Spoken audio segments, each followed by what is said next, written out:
দেশের ব্যাংক খাতের জন্য জানা গেল আরও একটি দুঃসংবাদ। জানা গেছে দেউলিয়ার পর্যায়ে রয়েছে দেশের ১২টি ব্যাংক এবং অতিমাত্রায় দুর্বল রয়েছে ১৫টি ব্যাংক।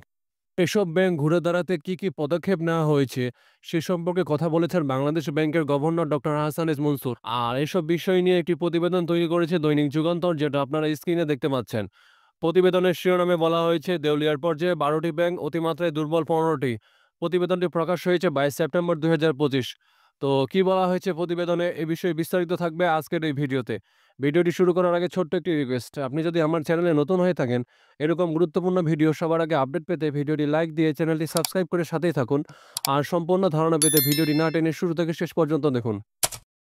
পতিত আওয়ামী লীগ সরকারের সময়ে ব্যাংক ও আর্থিক খাতে ব্যাপক লুটপাট হয়েছে, যার খেসারত দিতে হচ্ছে সাধারণ গ্রাহকদের।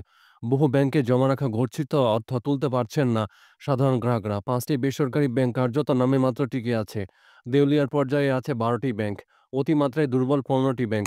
দখল ও লুটপাটের কারণে ব্যাংক খাতে খেলাপি ঋণের মাত্রা আশঙ্কাজনক হারে বাড়ছে। ব্যাংক খাতে খেলাপি ঋণ ৫,৭০,০০০ কোটি টাকা ছাড়িয়ে যাওয়ার আশঙ্কা আছে। খেলাপি ঋণ বেড়ে আগামীতে মোট ঋণের মধ্যে খেলাপির হার ৩০ থেকে ৪০% ছাড়িয়ে যেতে পারে। এতে তারল্য সংকট বাড়বে।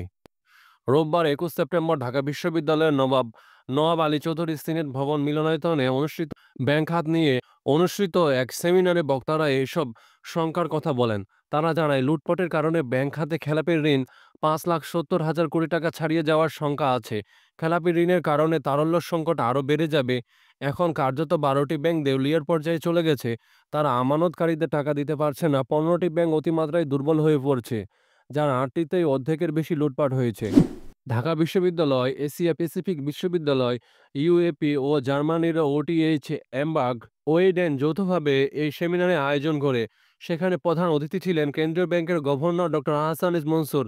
বক্তব্য দিয়েছেন ব্যাংকার, ঢাকা বিশ্ববিদ্যালয়ের শিক্ষক, সংশ্লিষ্ট খাতের ব্যক্তিরা উপস্থিত ছিলেন। মূল প্রবন্ধের খসড়া গবেষণাপত্র উপস্থাপন করেন ঢাকা বিশ্ববিদ্যালয়ের ব্যবসায় শিক্ষা অনুষদের ডিন মাহমুদ ওসমান ইমাম। বক্তৃতা দেন পূবালী ব্যাংকের ব্যবস্থাপনা পরিচালক মোহাম্মদ আলী, সিটি ব্যাংকের ব্যবস্থাপনা পরিচালক মাসরুর আরিফিন ও ব্যাংক এশিয়ার ব্যবস্থাপনা পরিচালক সোহেল আরকে হোসেন প্রমুখ।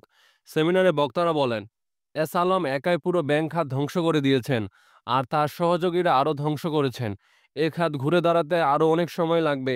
ব্যাংক খাতের সংস্কারে যেসব পদক্ষেপ নেওয়া হয়েছে সেগুলো ইতিবাচক, কিন্তু সংস্কার হলেও রাজনৈতিক সরকার এসে সংস্কারকে আর চলমান রাখে না। পাশাপাশি যেসব সংস্কার সম্পন্ন হয় সেগুলো ধারাবাহিকতা বজায় রাখে না।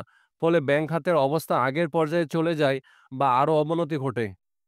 বক্তারা বলেন, তত্ত্বাবধায়ক সরকারের হাত থেকে আওয়ামী লীগ সরকার একটি শক্তিশালী ব্যাংক খাত পেয়েছিল, কিন্তু তারা এর সুফল ধরে রাখতে পারেনি।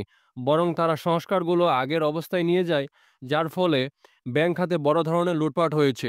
লুটপাটে ব্যাংক খাত ধ্বংস হয়েছে। সেমিনারে ব্যাংক খাত নিয়ে উদ্বেগ প্রকাশ করে বক্তারা আরও বলেন, লুটপাটের টাকা বেশিরভাগই পাচার হয়ে গেছে, যে কারণে সেগুলো আদায়ের সম্ভাবনা নেই। ফলে ব্যাংক খাতে তারল্যের সংকট বেড়েছে। এই সংকট আরও থাকবে।